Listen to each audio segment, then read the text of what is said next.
Will Rogers for the defense. May it please the court. Your Honor, opposing counsel, members of the jury. Mickey Keenan just kept pushing until Avery Bancroft committed bribery. Let's start at the beginning. October of 2014, the Midlands Gambling Commission announces that they're accepting proposals for a new casino. Avery Bancroft, an established businesswoman in the state of Midlands, the owner of the Black Bear Casino, decides it is this point in time that she should go for the second casino. To be the first person in the state of Midlands to own 2 casinos. Members of the jury, everything was fine. Everything was good until Mickey Keenan came into the picture.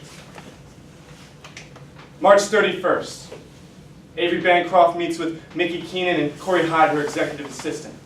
They start talking about the proposal. Things like parking spaces, what it needs to happen to make this work. That's when everything changes. See, when Mickey Keenan says, "What are you willing to do to make this happen?" You need to make everyone happy. Members of the jury, Keenan didn't stop there. She just kept pushing. You have to go the extra mile. Members of the jury, April 13th, 2015. There's another meeting set up by Corey Hyde, an informant to Mickey Keenan. Corey Hyde told you that it is Mickey Keenan that wanted these meetings to be set up.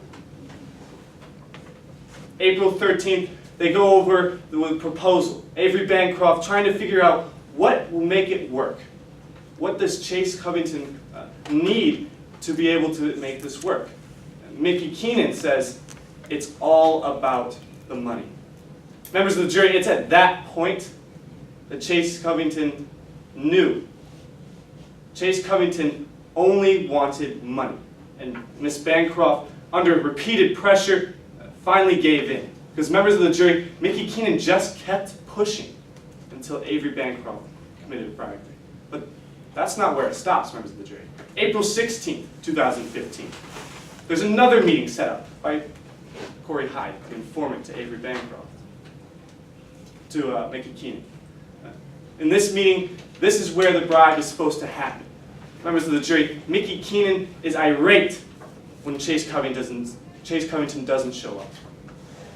Chase Covington is later found in the VIP room, where Mickey Keenan wanted Avery Bancroft to finish this bribe. And members of the jury, Mickey Keenan just kept on pushing until Avery Bancroft gave in. Now, what the prosecution failed to do was to tell you that they have a burden, but this burden is special. This burden has to meet the highest bar in our judicial system. This burden, they must prove beyond a reasonable doubt.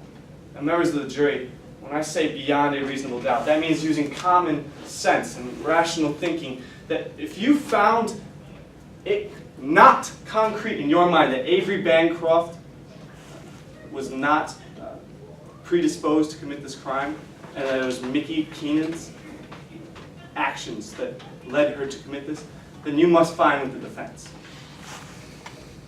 Now, we also have a burden. We had to prove to you by a preponderance of the evidence. And what that means is, more likely than not, as opposing counsel stated, 51% to their 49.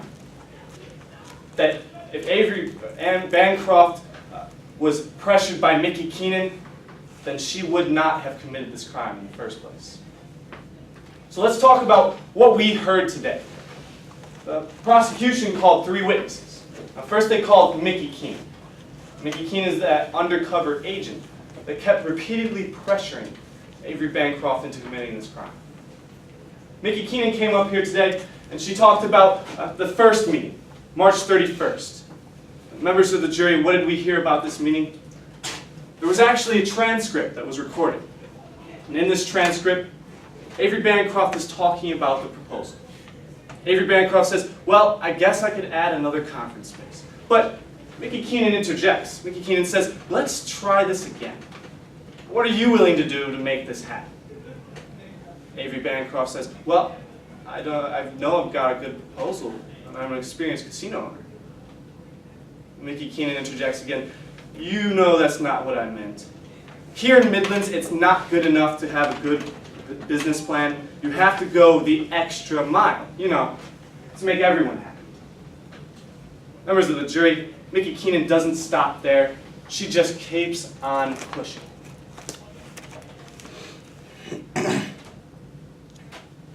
Well, I'd ask, who do we need to make happy? And Keenan says, well, me for one. I have a lot of pull with people who matter. And Avery Bancroft says, who do you know at the commission? Mickey Keenan says, everybody. Now, Avery Bancroft does ask, does everyone include Chase Covington? But members of the jury, after all these statements she heard before this, it's undeniable that she's being pressured into committing something that she does not want to do. Avery Bancroft repeatedly keeps going back to her proposal, but Mickey Keenan keeps interjecting with something different, her agenda. Now, secondly, they called Danny Hoy. Now, what did Danny Hoy tell us? Danny Hoy told us that Avery Bancroft sent an email to Mr. Hoy talking about security for the April 13th meeting that Mickey Keenan wanted set up. In this email, Avery Bancroft wants tight security. But members of the jury, let me remind you, when was this email sent? After the date of March 31st, the first meeting where Avery Bancroft is pressured. Let's talk about their last witness, Reese Warren. Miss Warren is an expert linguist. Now, linguistics in this case is determined because of the conversational strategies and the best practices that are supposed to be used by Mickey Keenan. But what did we hear today? Members of the jury, we heard that 4 out of 6 conversational strategies that are scientifically proven to induce criminal activity in unwilling targets, 4 of those were used out of 10. Members of the jury, if you were to take a test in school, 4 out of 10, that's a failing grade. That's a 60%. Members of the jury, it is this example that sets the standard of what Mickey Keenan is. And Dr. Lorien, one of the defense's witnesses, came before you to help example that. Dr. Lorien talked about all the training that was needed to be a good undercover operative, to do your job right. And what did Lorien tell us? Mickey Keenan didn't have that. Mickey Keenan didn't have one scrap of training to show you here today. Mickey Keenan didn't have the expert techniques needed to make sure that you didn't induce an unwilling target into committing criminal activity.